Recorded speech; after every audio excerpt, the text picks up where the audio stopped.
So hey everyone, in this video we will see how to remove someone from TikTok share list. Manage TikTok share suggestion. Method first is block the user.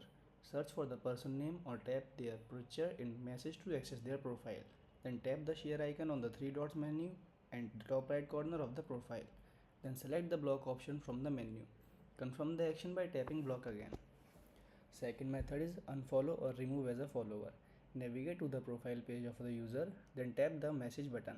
Select the icon reassembling a person with a check mark.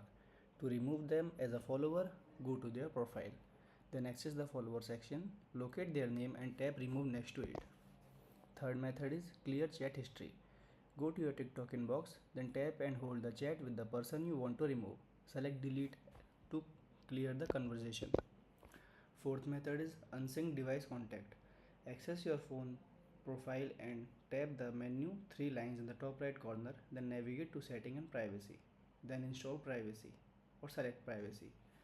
Tap on sync contact and Facebook friends, then toggle off sync contact. Select remove previously synced contact. Thanks for watching.